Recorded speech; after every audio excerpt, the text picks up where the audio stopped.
The grave marker stood quiet beneath the falling snow. Caleb Mercer watched from the cabin window, coffee growing cold in his weathered hands. 3 years Margaret had rested beyond that split-rail fence. 3 winters he'd stood at this same window, measuring time by the snow that covered her name. December always cut deepest. Behind him, the fire crackled low. His daughter Ellie sat at the kitchen table, charcoal moving steadily across paper. 8 years old, with her mother's copper hair and solemn eyes. She drew with the focus of someone trying to capture something important before it slipped away. Caleb turned from the window. His boots scraped against the worn floorboards as he moved toward the stove. The cabin felt smaller in winter, the walls pressing close with memories he couldn't escape. "Papa," he paused, coffee pot in hand. "Yes, little bird. Do you think Mama can see the snow from heaven?" The question struck like a fist to his chest. Caleb set the pot down carefully, knuckles whitening around the handle. He'd learned that grief didn't soften with time. It just changed shape, finding new ways to ambush a man when he least expected it. "I expect she can," he managed. "She always loved the first real snow of Christmas." Ellie nodded, satisfied with the answer. She returned to her drawing, tongue pressed between her lips in concentration. Caleb moved closer, curiosity pulling him despite himself. 3 figures on the paper. A tall man with dark hair, a small girl with braids, and between them, a woman with yellow hair and a gentle smile. Not Margaret, whose hair had been copper like Ellie's. Someone else entirely. Caleb's jaw tightened. He said nothing, turning back to the window where the snow fell heavier now. The 3rd chair at their table sat empty, gathering dust. He'd removed the cushion Margaret had sewn. Couldn't bear to see it. But the chair remained, a hollow reminder of what they'd lost. Better this way, he told himself. Safer. A man's heart could only break so many times before the pieces refused to fit back together. A man can carry his grief or let it carry him. His father had once said, "Either way, it rides along." Caleb carried his. Every morning he rose before dawn, tended the animals, chopped wood until his shoulders burned. Physical labor kept the demons quiet, but evenings were harder. Evenings, when Ellie needed stories he'd forgotten how to tell, when the silence grew so thick it threatened to suffocate them both. He glanced at his daughter's drawing once more. The woman with yellow hair smiled back at him from the paper, warm and welcoming. His chest ached with something he refused to name. The knock shattered the morning stillness. Caleb's hand froze on the coffee pot. Visitors didn't come to his cabin. He'd made certain of that over 3 years of careful distance. The town knew him as the widower who kept to himself, who came for supplies and church but nothing more. The knock came again, more urgent this time.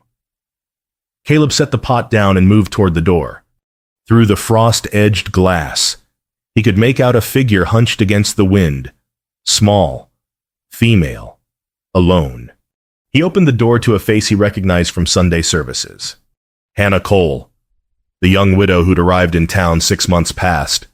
She stood on his porch clutching a worn carpet bag, eyes red-rimmed from crying. Snow dusted her shoulders and the brim of her bonnet.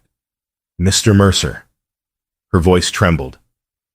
"I apologize for intruding. I wouldn't have come if I had anywhere else to go." Caleb's grip tightened on the doorframe. "What's happened?" "The boarding house. Mr. Fletcher sold the building yesterday. New owner wants us out by week's end. But She swallowed hard. "I have nowhere to go. I heard you sometimes take in travelers passing through. I can pay, and I'll only need a few days until I find proper lodging." Every instinct screamed at him to refuse. A widow under his roof, even temporarily, would set tongues wagging from here to Sunday. More than that, he couldn't afford the complication. His life ran on careful routine now. Wake, work, sleep, keep Ellie fed and clothed, survive until surviving felt less like dying. "Papa." Ellie appeared behind him, peering around his leg, her face lit with recognition. "You're the lady from church." The one who smells like lavender and helped me find my hymnal when I dropped it. Hannah managed a weak smile despite her distress. I remember. You have a lovely singing voice. Ellie tugged Caleb's sleeve with surprising urgency. Papa, it's almost Christmas. We can't send her into the cold.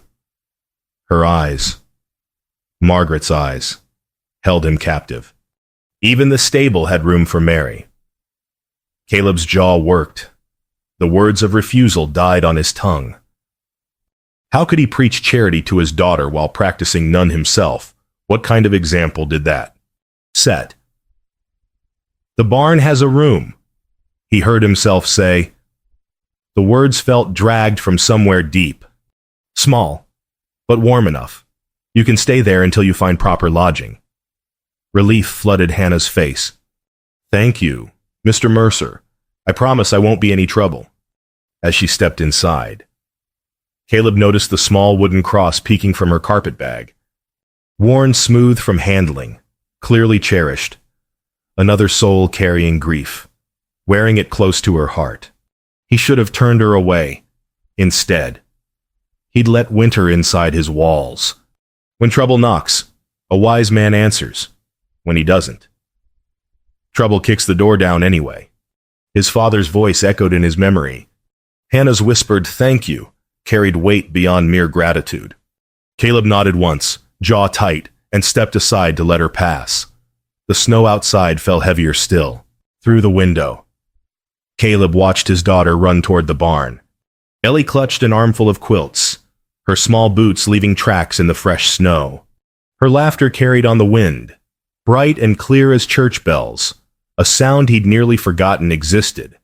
Hannah appeared at the barn door, kneeling to meet Ellie at eye level. She accepted the quilts with genuine warmth, her smile softening the worry lines around her eyes. Caleb noticed she'd changed from her traveling clothes into a simple blue dress, her yellow hair now braided neatly. Yellow hair, like the woman in Ellie's drawing. He turned away from the window. Disturbed by the coincidence, the fire needed tending. That was all. He wasn't watching them, wasn't noticing how naturally they spoke together, how Ellie showed none of the shyness she usually wore like armor. When he looked again, Ellie had pulled out her drawing, the one with 3 figures. She held it up proudly, pointing to each person in turn. Even from this distance, Caleb could see Hannah's hand tremble as she touched the paper. His throat tightened. Margaret's final words rose unbidden from memory. She'd been lucid near the end, fever temporarily releasing its grip. She'd gripped his hand with surprising strength. Don't let your heart become her grave. Caleb, promise me. Live. Love. Let our girl see what love looks like. He'd promised. What else could he do? But promises made to the dying were easier spoken than kept. That evening, Ellie burst through the cabin door, cheeks flushed with cold and excitement. She stomped snow from her boots and unwound her scarf with urgent fingers. Papa, can Mrs. Cole join us for Christmas dinner, please? Caleb looked up from the harness he was mending. Ellie, that's not appropriate.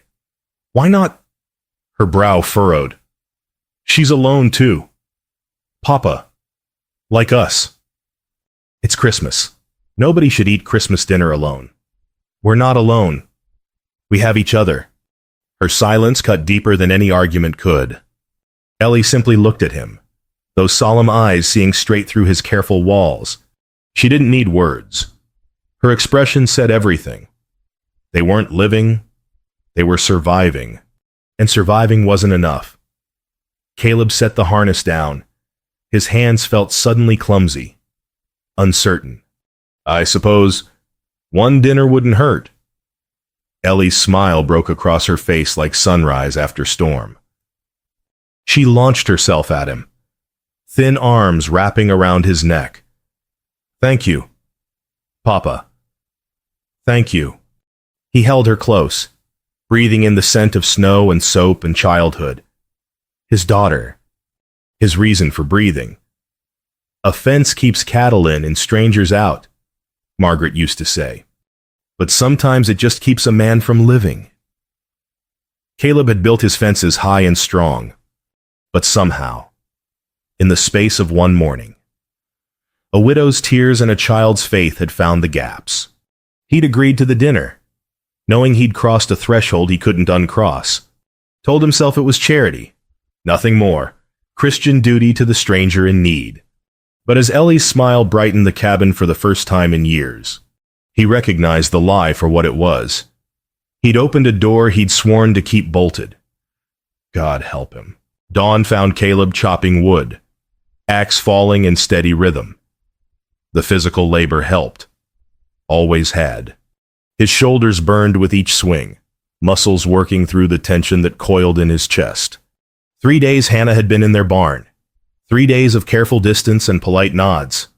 3 days of noticing things he had no business noticing. From the cabin. Her humming drifted through the cold morning air. A hymn. Soft and sweet. The melody carried on wood smoke. Caleb's axe paused mid-swing. Margaret's favorite hymn. The one she'd hummed while kneading bread. Coincidence? Nothing more. He brought the axe down harder. Inside.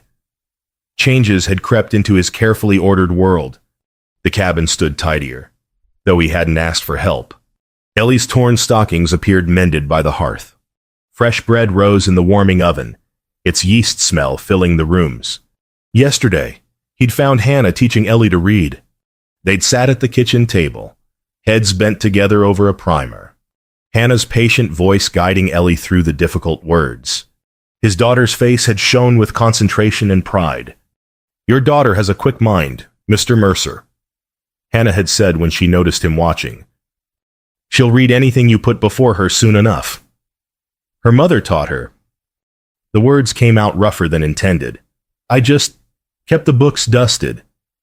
Hannah had simply nodded, returning to the lesson, no judgment in her eyes, no pity either. Just quiet understanding. That understanding frightened him more than he cared to admit. Caleb split another log, watching the wood fall in clean halves. A thaw in winter didn't mean spring had arrived. Sometimes it just meant the cold would cut deeper when it returned. "Morning, Caleb." He turned to find his neighbor, Tom Bradley, riding up the path. Tom tipped his hat, breath fogging in the cold air. "Morning, Tom. What brings you out this way?" "Heading to town for supplies. Thought I'd check if you needed anything." Tom's eyes drifted toward the cabin where smoke curled from the chimney. "Good to see life returning to your place. Been too quiet out here too long." Caleb's grip tightened on the axe handle. "She's just staying temporarily, until she finds proper lodging." Didn't mean anything by it.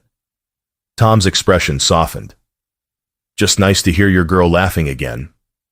"Sound carries far in winter," he wrote on before Caleb could respond. That night, Caleb lay awake staring at the ceiling. Hannah's humming echoed in his mind, refusing to fade. The cabin felt different with her presence, as if someone had opened a window to let fresh air into a room long closed. "Two broken people don't make a whole," he told himself firmly. But his heart, that traitorous organ, beat faster anyway. Firelight danced across 3 faces gathered close. Christmas Eve had arrived with heavy snow and temperatures that drove even the hardiest souls indoors. Caleb sat in his chair by the hearth, Hannah on the settle across from him, Ellie between them on the braided rug. Pine boughs decorated the mantel, their sharp green scent mixing with wood smoke. For one treacherous moment, they looked like family. "Tell a story, Mrs. Cole," Ellie pleaded. "Please, Papa's stories are always about cattle prices and fence repairs." Caleb huffed, but he couldn't deny it. Margaret had been the storyteller. He'd just provided the audience. Hannah smiled, but something sad flickered in her eyes. "What kind of story would you like?" "A true one. About you." The request hung in the air. Caleb watched Hannah's face carefully, seeing the struggle there. Finally, she nodded. "My husband's name was Thomas. We married young, full of dreams about building a life together." Her voice softened with memory. "He worked the logging camps, dangerous work, But he was careful, or so I thought. Ellie scooted closer, small hand finding Hannah's. 2 years ago, there was an accident. A tree fell wrong. Hannah's fingers tightened around Ellie's. They told me he didn't suffer. I hope that's true. Caleb's hands gripped the chair arms, knuckles whitening. Her words mirrored his own loss so closely it hurt to breathe. I came west hoping to start fresh, Hannah continued. Thought if I went somewhere he'd never been, the grief might not follow. A sad smile touched her lips. But grief's a faithful companion. It rides along no matter how far you travel. Like Papa's grief, Ellie said softly. He carries it everywhere too. Caleb's chest tightened. Out of the mouths of babes. Later, after Ellie had fallen asleep. Hannah moved to leave. She paused at the door, turning back to face him.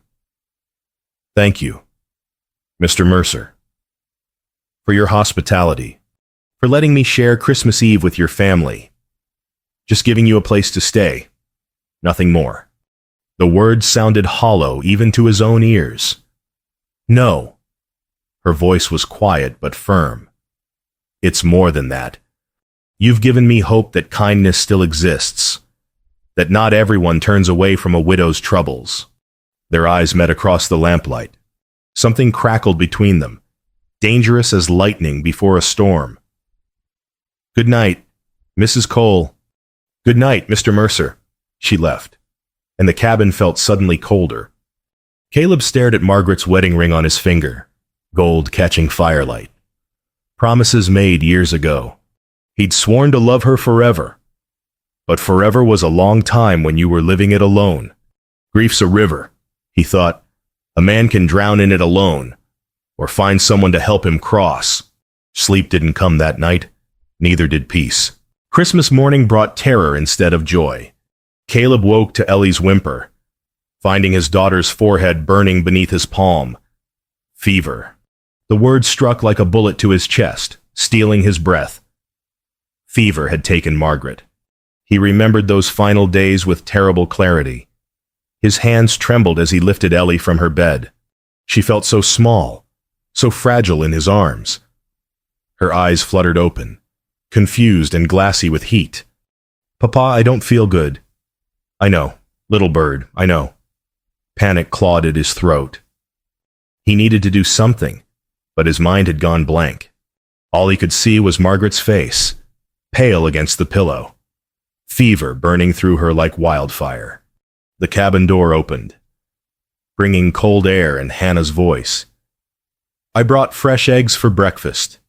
Thought we could... She stopped, seeing his face. What's wrong, Fever? The word came out strangled. She has fever. Hannah moved with calm efficiency that cut through his paralysis. She touched Ellie's forehead, then her neck, assessing with practiced hands. Get cold water from the well. Clean cloths, quickly. Caleb obeyed, grateful for direction. His boots felt clumsy on the floor as he gathered supplies. Hannah had already moved Ellie to the bed, loosening her nightgown, speaking in low, soothing tones. The morning became a blur of cold cloths and willow bark tea. Hannah worked steadily, showing no fear. She'd done this before. Clearly. Her hands remained steady where his shook. She'll be fine. Caleb. Hannah's voice cut through his spiraling thoughts. The fever's already responding. Children run hot quickly, but they cool quickly too. This isn't the same. She didn't say as what. She didn't need to. By afternoon, the fever broke. Ellie slept peacefully, breathing even and deep. Color had returned to her cheeks. Caleb slumped in the chair beside her bed, exhaustion and relief warring for dominance. You saved her. His voice came out rough. I did what anyone would do. Hannah wrung out another cloth, setting it aside. You froze because your mind went to dark places. That's natural, given what you've lost. I froze because I'm a coward. No. Her voice hardened. You froze because you loved your wife and you love your daughter. Fear's a horse that'll throw you if you let it. But sometimes you need another hand on the reins.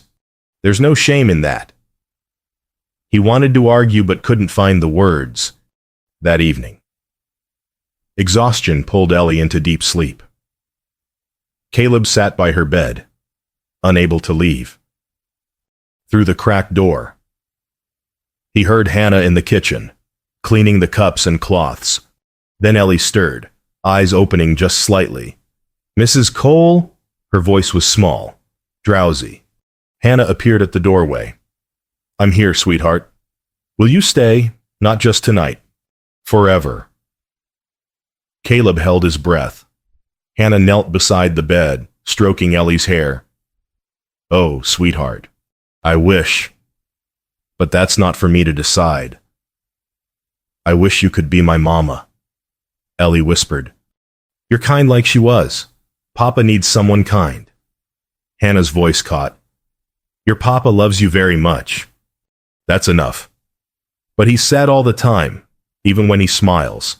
His eyes stay sad. Ellie's own eyes began to close again. I don't think Mama would want us to be sad forever. Caleb backed away from the door, heart pounding loud enough to wake the dead. His daughter understood what he refused to see. Margaret wouldn't want them sad forever. But knowing and accepting were different beasts entirely. Wind howled against the cabin walls like a wounded animal. The storm had arrived with fury, snow driven sideways by gale-force winds. December 26th, and winter had decided to remind them of its power. Inside, the fire blazed high, but Caleb felt cold to his bones. Hannah stood by the table, folding her belongings into the worn carpet bag. I found a room in Clearwater, she said, not meeting his eyes. Mrs. Patterson has space above her dress shop. I'll leave when the storm passes. Caleb stood by the window, watching snow pile against the glass. Each item she folded felt like a nail in Hope's coffin. The cabin would return to its silence. The third chair would gather dust again. That's probably for the best, he heard himself say. The words tasted like ash. Hannah paused, hand stilling on a folded shawl. Yes, probably best for everyone. Ellie had cried herself to sleep an hour ago, clutching the drawing she'd made. The one with 3 figures. Caleb had heard her whispering to the paper, telling the yellow-haired woman goodbye. Thank you for your hospitality, Mr. Mercer. Hannah's voice carried forced brightness. You've been kind. Hannah, The words died on his tongue. What could he say? Stay, don't leave us. His heart screamed the words his mouth refused to form. I understand. She finally looked up, and he saw tears shimmering in her eyes. Some doors are meant to stay closed. Some griefs are too heavy to share. She returned to her packing. Caleb retreated to his chair by the dying fire, feeling smaller than he had in years, alone by the embers.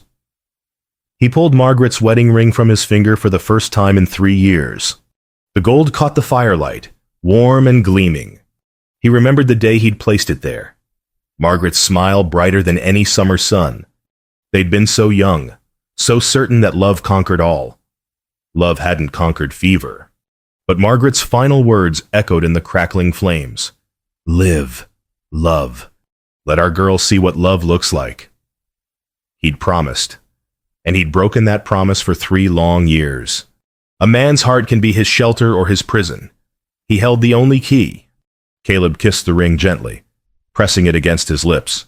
Then, with hands that trembled only slightly, he placed it in his Bible beside Margaret's pressed wildflower. Not forgotten, never forgotten, but released, honored, not hoarded. The fire snapped, sending sparks up the chimney. Outside, the storm raged on. Inside, a different storm had finally broken. Caleb rose from the chair, decision forged in fire and grief and desperate hope. Tomorrow, before she left. Tomorrow, he would speak the words that burned in his chest, or lose everything twice. Dawn broke pale and crystalline over fresh snow. The storm had passed, leaving the world scrubbed clean and glittering. Caleb stood at his window, watching the sunrise paint the snow in shades of rose and gold. His breath fogged the cold glass. Today. It had to be today. He'd dressed carefully, even shaved the stubble from his jaw. His hands had been steady, surprisingly so. The decision made. The path now seemed clear. Through the window. He saw Hannah emerge from the barn. She carried her carpet bag, bonnet tied firmly against the cold. Her shoulders were set with determination. But even from this distance, he could see the redness around her eyes. She'd been crying. His heart hammered against his ribs as she walked toward the cabin. Each step brought her closer to goodbye. Each footprint in the fresh snow marked the ending of something that had barely begun. Hannah climbed the porch steps. She paused at the door, carpet bag clutched against her chest like armor. Her hand rose to knock. Caleb opened the door before she could. They stood facing each other, breath clouding between them. Hannah's eyes glistened with unshed tears. "I wanted to thank you properly," she said, voice steady despite the trembling of her chin. "Before I leave, you and Ellie have given me—" She swallowed hard. "You've given me a Christmas I'll treasure." "Hannah," she shook her head, "please, let me say this. I know I've overstayed my welcome. I know this situation is improper, but I want you to know that you're a good man. Caleb Mercer. Your wife was blessed to have you. Hannah, I need you to listen." "No." She stepped back, tears finally spilling down her cheeks. "Don't. Please don't be kind right now. I can't bear it." She turned, starting down the porch steps. "My heart has room for you this Christmas." The words stopped her mid-stride. She stood frozen, one foot on the bottom step, carpet bag clutched tight. Caleb stepped onto the porch, his own voice rough with emotion he'd held back too long. "And every day after, if you'll have us—" Hannah turned slowly, disbelief and hope warring on her face. "What did you say? I've been a fool." He descended the steps, closing the distance between them. "I thought keeping my heart closed meant protecting it, but I was wrong. I was just letting it die slowly." "Caleb, you asked me not to be kind." He stood before her now, close enough to see the tears tracking down her cheeks. "But I'm not being kind. Hannah, I'm being honest for the first time in 3 years." Behind him, the cabin door creaked open. Ellie appeared in her nightgown, eyes wide with hope. "Stay," Caleb said, voice breaking on the word, "Stay with us. Let us remember together how to live again." Hannah's carpet bag fell into the snow with a soft thud. Her hands covered her mouth, shoulders shaking with sobs she couldn't contain. "I've been alone so long," she whispered through her fingers. "I forgot what home felt like." "Then let us remind you." Ellie flew off the porch, launching herself at Hannah, thin arms wrapped around the widow's waist, holding tight. "Please stay, Mrs. Cole. Please, I need you. Papa needs you. We need you." Hannah knelt in the snow, gathering Ellie close, tears flowing freely now. She looked up at Caleb over his daughter's head, her eyes asking the question she couldn't voice. "Are you certain?" Caleb knelt beside them both, uncaring of the snow soaking through his trousers. He took Hannah's hand in his, feeling her fingers tremble. "I'm certain," he said. "Stay." Hannah's smile broke through her tears like sunrise through storm clouds. "Yes, I'll stay." Ellie whooped with joy, hugging them both. 3 people knelt in the snow together, laughing and crying and holding tight. The third chair would be empty no more. Courage isn't the absence of fear, Caleb thought as he helped Hannah to her feet. It's saddling up anyway. Behind them, the cabin waited, smoke curling from the chimney. Home. Finally. Truly home. Spring arrived with gentle insistence. Snow melted gradually, revealing the brown earth beneath. Crocuses pushed through the softening ground, their purple and yellow heads nodding in the warming breeze. The world was waking after winter's long sleep. Caleb drove the last fence post into the soft spring earth, wiping sweat from his brow. His shoulders ached pleasantly from the honest labor. Around him, the ranch stretched green and promising under the April sky. Coffee. He turned to find Hannah approaching, 2 cups balanced carefully in her hands. Sunlight caught the gold band on her finger, making it gleam. They'd married in February, a quiet ceremony at the church. The whole town had turned out, faces beaming with approval. Even the widow Peterson, notorious for her sharp tongue, had dabbed tears from her eyes. "Thought you'd need warming up," Hannah said, handing him a cup. Her yellow hair was braided down her back, and she wore the blue dress she'd arrived in, now neatly mended. Caleb took the cup, their fingers brushing in the exchange. After 3 months of marriage, the touch still sent warmth through him that had nothing to do with the coffee. "Fence is coming along well," she observed, surveying his work. "This one's for the garden you wanted." "Keep the rabbits out," her smile brightened. "You spoil me. Husband." "Not spoiling, just making up for lost time." Across the meadow, Ellie's laughter rang out pure and joyous. She chased butterflies through the tall grass, her copper hair streaming behind her like a banner. 9 years old now, and growing faster than the spring wheat. "Mama Hannah." She came running toward them, breathless and rosy-cheeked. "Look what I found." She held up a handful of wildflowers, purple and white and yellow. "Can I put them on the table?" "They'll look lovely there," Hannah said, kneeling to accept the bouquet. "Why don't you find a jar to put them in?" Ellie beamed and raced toward the cabin. The screen door banged shut behind her with cheerful carelessness. Caleb sipped his coffee, watching his daughter disappear inside. His daughter who laughed freely now, who called Hannah Mama without hesitation, who'd stopped drawing pictures of what might be because she finally had what was... "You're quiet," Hannah observed, "just thinking." "About..." He set the coffee cup on the fence post and took her hands in his. "About how close I came to missing this, to letting fear rob us of everything." "But you didn't." She squeezed his hands. "You opened the door when I needed it most."